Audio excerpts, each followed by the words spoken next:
road again, going places that I've never been, seeing things that I may never see again. I can't wait to get on the road again.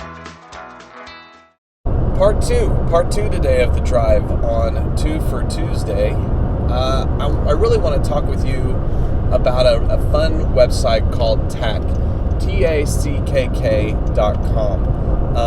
Now, if you really want to be super cool, there's also an album by the Icelandic musical group Sigur Rós of the same name. But the website, Tackk.com, Tackk.com, is a great place to stick your pinky toe into the world of ed tech, and here's why. It's designed in such a way that it will very easily communicate with almost any learning management system. So if you use Blackboard or Moodle or Edmodo, it should talk back and forth with those fairly well. It's a great way to blog. And if you're a teacher and you're not blogging about something, my question to you is why. I podcasted on that previously, so go back and check that out. But blogging is critical because it gives us a chance to connect with others and it gives us a chance to reflect on our practice of teaching, because you cannot improve your practice without reflection upon it. And I could probably count on my hand the number of teachers that I've met through 20 years that don't want to improve. Teachers always want to improve. They're always looking for something. So Tackk is a great way to get started. You can blog in Tackk.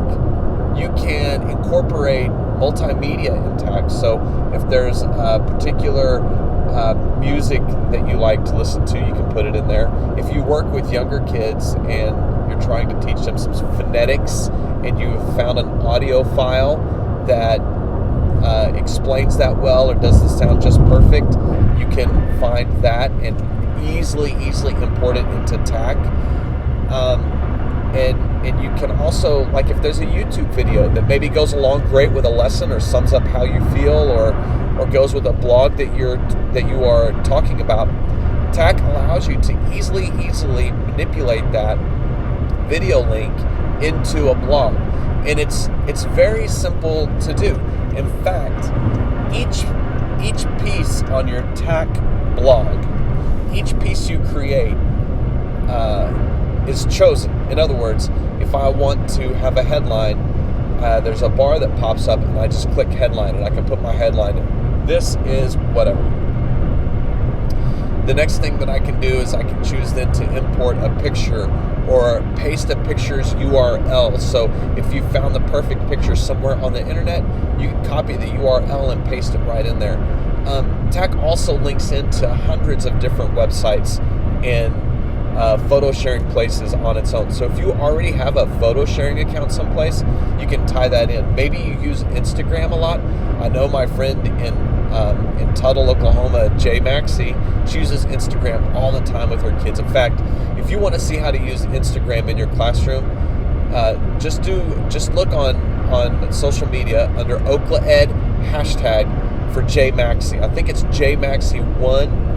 And look for her, because she shares all kinds of things and she builds suspense through her pictures. And when kids have that suspense, they start looking forward. In fact, this summer she mowed stuff in her yard and tweeted the picture to her students, asking them questions.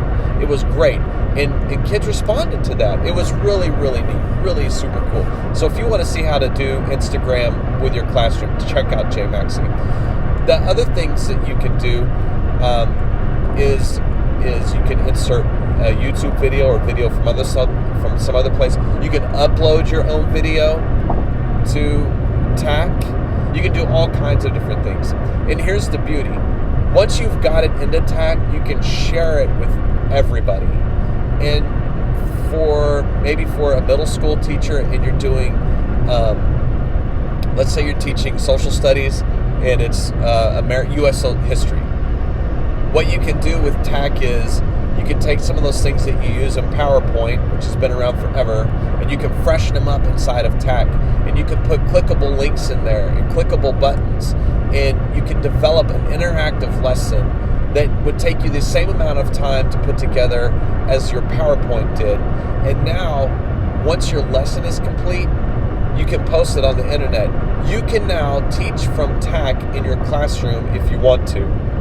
But not only that, you can put that link to the Tackk in your weekly email to parents, and parents can see what you're doing in the classroom and help reinforce what you taught in school at home by going through this website with them, through Tackk with their students, and they can also be refreshed on their U.S. history. Maybe you're an elementary school teacher and you're doing, like right now my daughter's learning how to do addition and with larger groups, like hundreds, and she's learning how to carry and borrow.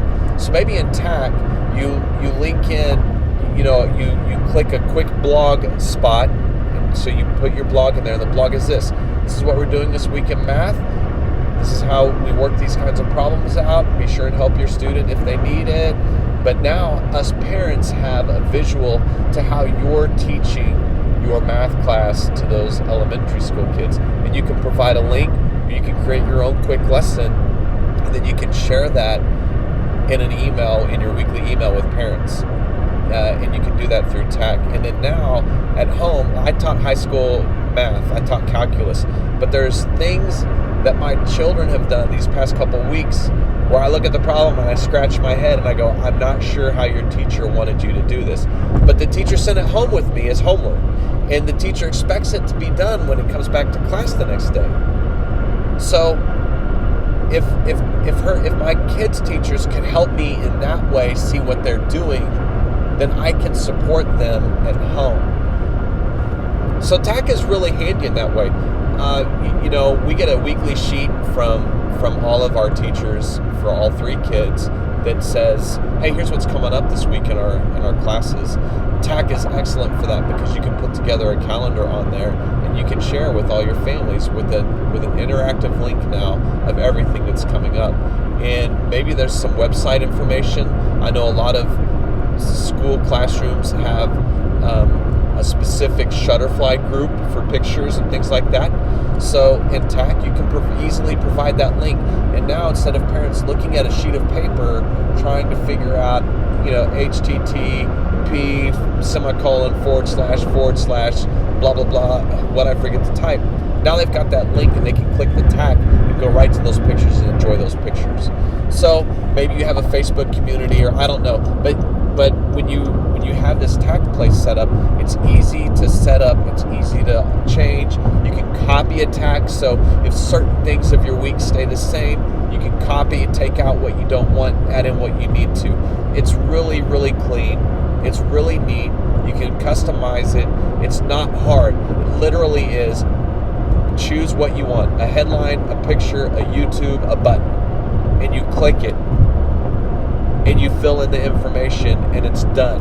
And then if you want to add another one, then you click again to add a headline, a blog, a YouTube, a sound, a button, or a map, or a whatever. You just click the little bar that you see on Tackk, and you can go in and create a very dynamic lesson or information packet or whatever that you want to send out to your students. It really is a very, very cool, very handy website.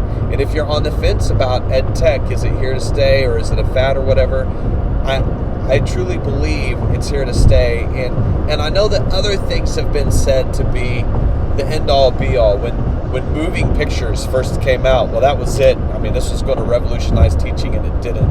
And then when radio came out, that was going to revolutionize teaching, and it didn't. And then when television first came out, it was going to revolutionize, but it didn't. And I think, though, with the direction that educational technology is going, where it can be so interactive and so dynamic, I truly believe it's going to make a difference. How big of one, I'm not sure. But it's not going to go away. And as a teacher, adding one more thing to your plate is really difficult. And I get that. I totally get that.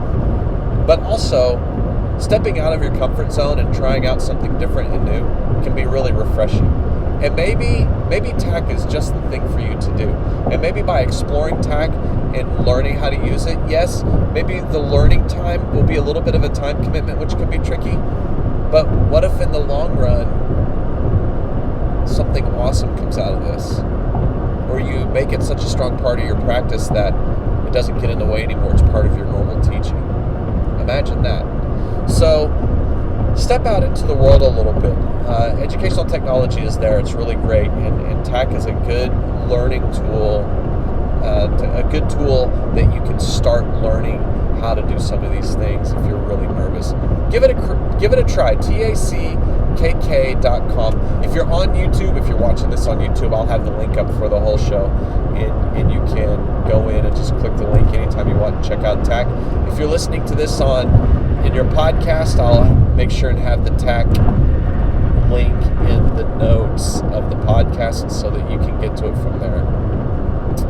Remember, those of you out there listening to this, you're going to make a difference on somebody, whether you realize it or not, and you may never know. You may never know that you've done it, but you have an impact. You make an impact, and so make a positive impact. Thank you for all that you do as teachers. You guys are amazing, amazing people, and I'm so thankful that I have passionate teachers that poured into me as a student. And I'm thankful for the teachers that pour into my students, and you are those teachers. And I just thank you for that.